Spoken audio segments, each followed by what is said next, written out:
Hello students, ગયા વખતે આપણે chapter number 1 this and those કર્યું હતું. તો એમાં આપણે આજે આગળ વધી જઈશું. તમારે હવે શું કરવાનું છે તો એ તમે લોકો જોઈ લો કે આપણે આગળ જે કંઈ બી કર્યું હતું એનું આપણે થોડુંક રિવિઝન કરીશું, પછી આગળ વધી જઈશું. જુઓ, જેમ કે આપણું ચેપ્ટરનું નામ છે ધીસ એન્ડ ધોસ. તો એમાં તમારે શું કરવાનું છે તો જે કંઈ બી વાક્યને ઇંગ્લિશમાં આપણે સેન્ટેન્સ કહીએ છીએ, તો જે કંઈ બી સેન્ટેન્સ તમને એક વચનમાં એટલે કે શેમાં, પ્લુરલમાં કે સિંગ્યુલરમાં, તો ધ્યાન રાખજો, સિંગ્યુલર એટલે એક વચન, પ્લુરલ એટલે બહુવચન. તો તમને જો કોઈ વાક્ય સિંગ્યુલરમાં એટલે કે એક વચનમાં આપેલું હશે તો એ વાક્યને આપણે બહુવચનમાં ફેરવીશું, અને જે વાક્ય તમને પ્લુરલમાં એટલે કે બહુવચનમાં આપ્યું હશે તો એ વાક્યોને આપણે સિંગ્યુલરમાં એટલે કે એક વચનમાં ફેરવીશું. હવે ફેરવીશું એક તો શેનો ઉપયોગ કરીશું તો જુઓ, એક વચનમાં ધીસ અને ધેટ આ બે વસ્તુ વપરાય છે. તો ધીસનું પરિવર્તન તમારે ધીજમાં કરવાનું છે, ધેટનું પરિવર્તન ધોઝમાં કરવાનું છે. ફરીથી ધીસનું પરિવર્તન ધીજમાં, ધેટનું પરિવર્તન ધોઝમાં. અને જો બહુવચનમાં આપ્યો હોય તો ધીજનું પરિવર્તન this, these, this, those, that, આવી રીતે કરવાનું છે. એક્ઝામ્પલ તરીકે આપણે લઈ લઈએ કે ધીસ ઇઝ અ રોઝ. તો એક વસ્તુ હજી યાદ રાખો કે ટુ બી ક્રિયાપદનું બહુવચન રૂપ ARE મૂકવામાં આવે છે. એક વસ્તુ એ ધ્યાન રાખવાની છે. તો જુઓ, ધીસ ઇઝ અ રોઝ, ધીસનું પરિવર્તન ધીજમાં THESE, ધીજ. ઇઝનું પરિવર્તન ARER.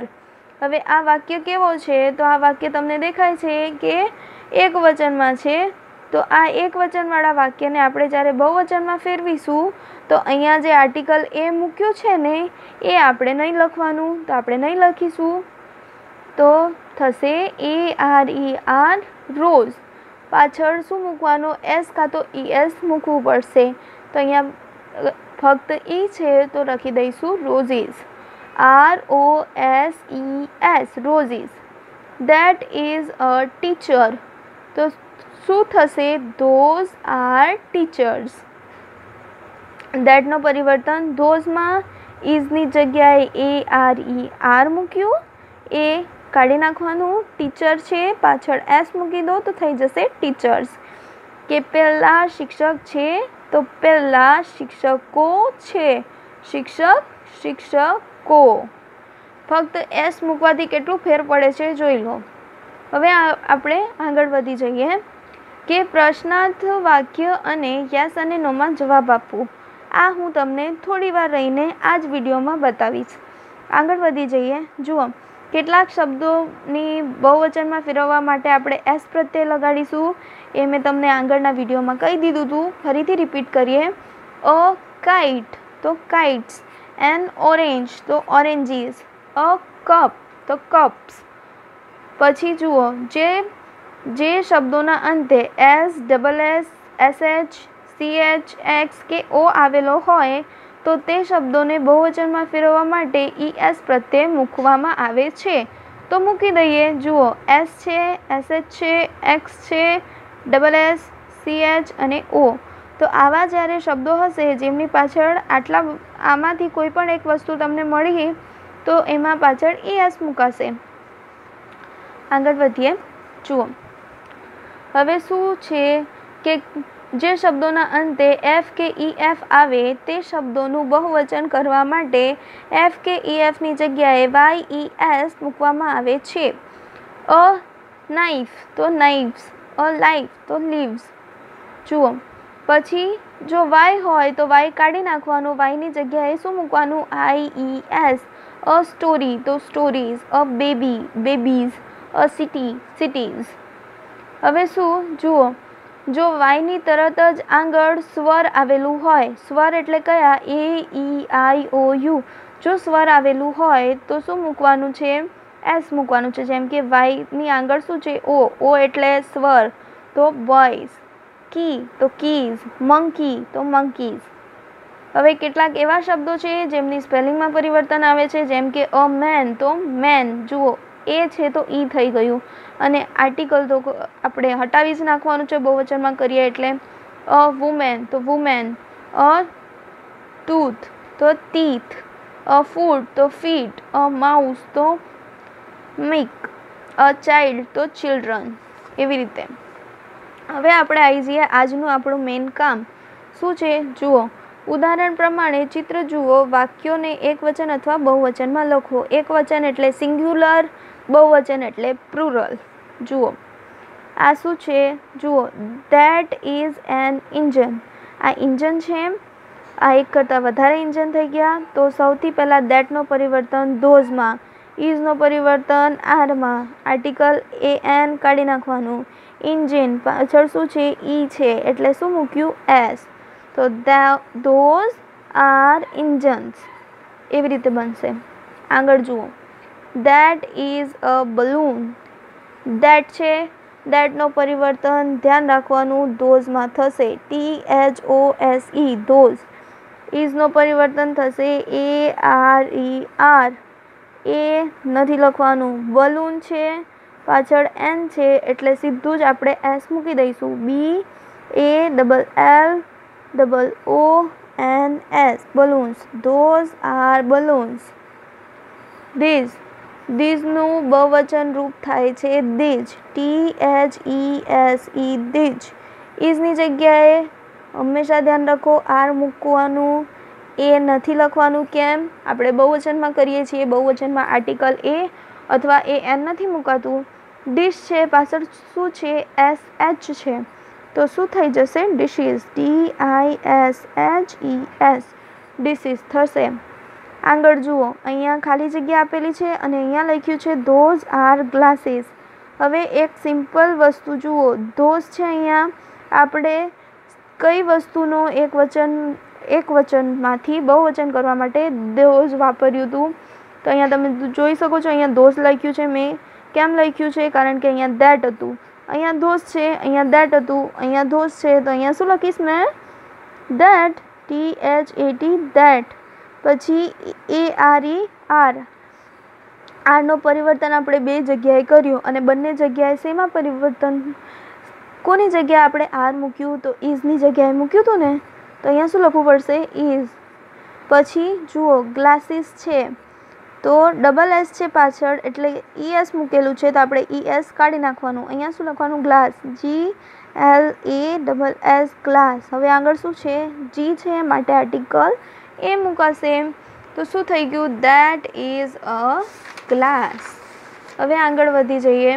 જુઓ શું લખ્યું છે? ધોઝ. ધોઝનું પરિવર્તન શેમાં થશે? એક વચન કરવા માટે ધીઝ વપરાશે કે ધીઝ. પછી આરની જગ્યાએ શું મૂકવાનું છે? તો ઇઝ. તો ધીઝ ઇઝ. જુઓ નાઇફ છે, KNIV. પછી શું? વી નહીં આવે. જુઓ અહીંયા તમને નાઇફ જોવાય છે? KNIFE knife. તો અહીંયા આપણે લખીશું, પહેલાં તો એ મૂકી દો, પછી શું લખીશું? KNIFE knife. થઈ ગયું. હવે જુઓ that is a tree. That છે તો શું લખશો? Those, THOSE those. ઇઝની જગ્યાએ આર મૂકવાનું છે, ઈ કાઢી નાખવાનું છે. ટ્રી છે તો ડાયરેક્ટ થઈ જશે ટ્રીઝ. Those are trees. હવે આ તમારે જાતે હોમવર્ક. જુઓ પછી શું છે? Those are apples. ધોઝ છે, ધોઝનો પરિવર્તન એક વચન માટે ધેટમાં થાય છે, તો ધેટ. ઇઝનો આરનો પરિવર્તન ઇઝમાં થશે, તો ધેટ ઇઝ. પછી શું છે? એપલ્સ, તો એપલ, APPLE એપલ. એ છે આગળ તો આર્ટિકલ એન મુકાશે. That is an apple. આ રીતે થશે. હવે જે કંઈ બી આ વધે છે એ તમારે હોમવર્કમાં કરવાનું છે અહીંયા સુધી. હવે આપણે આગળ અહીંયા જે આપણે યાદ છોડ્યું છે પછી કરવા માટે એ જોઈ લો. જુઓ, પ્રશ્નાર્થ વાક્ય અને યસ નોમાં ઉત્તર. પ્રશ્નાર્થ વાક્ય બનાવવાનું છે અને યસ અને નોમાં ઉત્તર લખવાનું છે. કેવી રીતે? તો જુઓ, નંબર 1, ધીસ આર રોઝીસ. આ રોઝીસ છે તો આપણે શું કરીએ? ધીસ છે અને આર છે તો આપણે આરને આગળ લખી દેવાનું. શું કીધું મેં? આરને આગળ લખો. ARER, પછી ધીસ લખો અને પછી રોઝીસ લખો. Are this roses? શું તેઓ રોઝીસ છે એટલે કે ગુલાબો છે? તો આપણે જવાબ આપવાનું યસ ધે આર. હવે અહીંયા ધે કેમ લખીએ આપણે? કારણ કે આ બહુવચનમાં છે માટે અહીંયા શું લખીશું? ધે. અને આર કેમ લખવાનું? તો આર આપણું ટુ બીનો સ્વરૂપ છે બહુવચન માટેનો. પછી શું લખીશું? નો ધે આર નોટ, કે ના તે ફૂલો નથી, હા તે ફૂલો છે. Number 2, those are teachers. શું તેઓ શિક્ષિકાઓ છે અથવા શિક્ષકો છે? તો આરને પકડી લો, આરને આગળ લખી કાઢો. ધોઝને ધોઝ રાખો, ટીચર્સને ટીચર્સ રાખો. તો આર ધોઝ ટીચર્સ? તો તમારો પહેલો જવાબ યસ ધે આર. બીજો જવાબ નો ધે આર નોટ. આવી રીતે લખવાનું છે. તો આપણે આગળ વધીએ. જુઓ, આ છે આપણી એક્સરસાઇઝ નંબર 2.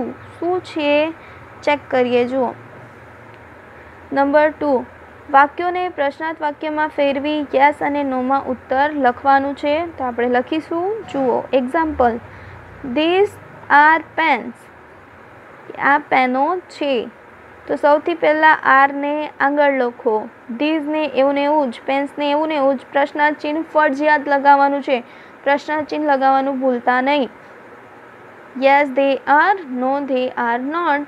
આ તમારી લાઈન કોમન રહેવાની છે બધે. કેમ? કારણ કે બધે વાક્ય તમે જોઈ લો તો અહીંયા 1, 2, 3, 4 સુધીના સલંગ વાક્યો તમારા કેવા છે? બહુવચનવાળા છે. એટલે તમને જરૂર પડે નહીં. અને આગળ જે આવે છે, આગળ એક આ છે જે એક વચનમાં મૂકેલું છે, બીજા બધા જ બહુવચનમાં વાક્યો છે તમારા. તો આપણે જોઈ લઈએ. સ્ટાર્ટ કરીએ. Number 1, these are બનાનાસ. કે પહેલાં બનાનાસ છે તો આપણે તો આર પકડવાનું છે સૌથી પહેલાં. અને પહેલો આરની જે સ્પેલિંગ છે ARER, એમાં રહેલો એ કેપિટલ મૂકવાનું. તો આર લખો, ARER, આર. પછી ધીઝ અહીંયા લખ્યું છે તો તમે પણ લખો ધીઝ, THESE, ધીઝ. બનાનાસ છે તો લખો BANANAS, ધીઝ આર બનાનાસ. પાછળ પ્રશ્નાર્થ ચિહ્ન ફરજિયાત મૂકવાનું. જવાબ શું લખશો? પહેલું યસમાં યસ ધે. આપણી સહાયક ક્રિયા કઈ ચાલે છે? ટુ બીની આર. તો અહીંયા આર લખવાનું. Yes they R. પછી અહીંયા લખો નો. આવી રીતે નો ધે આર નોટ. ખબર પડી? આગળ નંબર 2, ધોઝ આર ફ્લાવર્સ. તો આપણે તો આરને પકડવાનું છે, કેપિટલ મૂકવાનું સૌથી પહેલાં એ. Are those. આ ધોઝ લખ્યું છે THOSE, are those flowers, FLOWERS. પાછળ પ્રશ્નાર્થ ચિહ્ન આર ધોઝ ફ્લાવર્સ. શું તે ફ્લાવર્સ છે? તો yes they are, no they are. ફરીથી શું લખવાનું? નોટ. આ રીતે થશે. હવે ધીઝ આર બુક્સ. શું તે બુક્સ છે? તો આપણે તો આર પકડવાનું છે ફરીથી. Are these books, BOOKS, R they books. તો સૌથી પહેલો જવાબ યસમાં યસ ધે આર, હા તે બુકો છે. પછી નોમાં નો ધે આર નોટ, કે હા તે બુકો છે, ના તે બુકો નથી. આગળ જુઓ, હવે આ વાળો તમારો ચોથો હોમવર્કમાં આપી દેવાની છું. 5મો જોઈ લો. This is an X. શું તે એક્સ છે? તો આપણે શું કરીએ? એક્સ એટલે શું? કુલ્હાડી. તો અહીંયા સૌથી પહેલાં ટુ બીની ક્રિયા કઈ છે? અહીંયા ઇઝ છે તો આગળ ઇઝ પકડી લો, ઇઝ. પછી ધીસ છે તો ધીસ, એન છે તો એન, એક્સ છે તો એક્સ. પાછળ પ્રશ્ન ચિહ્ન. Is this an X? શું તે એક્સ છે? તો આપણો જવાબ શેમાં?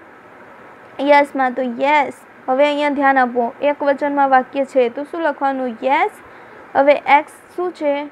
એક વસ્તુ થઈ, નિર્જીવ વસ્તુ થઈ, તો યસ ઇટ ઇઝ. સહાયક ક્રિયા કઈ છે? અહીંયા ઇઝ છે આપણી, તો ઇઝ. પછી નો ઇટ ઇઝ નોટ. પડી ખબર કેવી રીતે કરવાનું એક વચનમાં? હા, તો આવી રીતે થશે. હવે અહીંયા એક હજી સેન્ટેન્સ આપું છું, એ તમારે જાતે કરવાનું રહેશે. જુઓ, આપું છું એક સેન્ટેન્સ છે અહીંયા કે ધેટ ઇઝ અ ટ્રી. આ તમને મેં આપ્યું એક સિમ્પલ વાક્ય. હવે આ વાક્યને તમારે પ્રશ્નમાં ફેરવવાનું છે. તો કેવી રીતે ફેરવશો? તો સૌથી પહેલાં ઇઝ પકડી લો, અહીંયા લખી કાઢો ઇઝ. જુઓ, કેપિટલ આઈ લખું છું મેં. સૌથી પહેલાં શું લખવાનું? કેપિટલમાં. તો મેં કેપિટલ ઇઝ, આઈ કેપિટલ છે, એસ સ્મોલ છે, તો ઇઝ. પછી આગળ અહીંયા ધેટ લખ્યું છે ને, તો ધેટ. એ છે તો એ, ટ્રી છે તો tree. Is that a tree? શું તે ટ્રી છે? જવાબ આપણું પેલું યસમાં, યસ. હવે ટ્રી એટલે નિર્જીવ વસ્તુ, તો યસ ઇટ ઇઝ. પછી બીજો વાક્ય નોમાં. નો ઇટ ઇઝ નોટ. હવે ખબર પડી ગઈ એક વચનમાં કેવી રીતે પ્રશ્નાર્થ બનાવવાનું અને યસ અને નોમાં જવાબ આપવાનું. તો હવે આ જેટલી એક્સરસાઇઝ વધે છે ને આપણી, એ તમારે હોમવર્કમાં કરવાની રહેશે જાતે. અને સ્પેલિંગો આપીશ, થોડાક એ મોઢે કરવાના રહેશે. Thank you.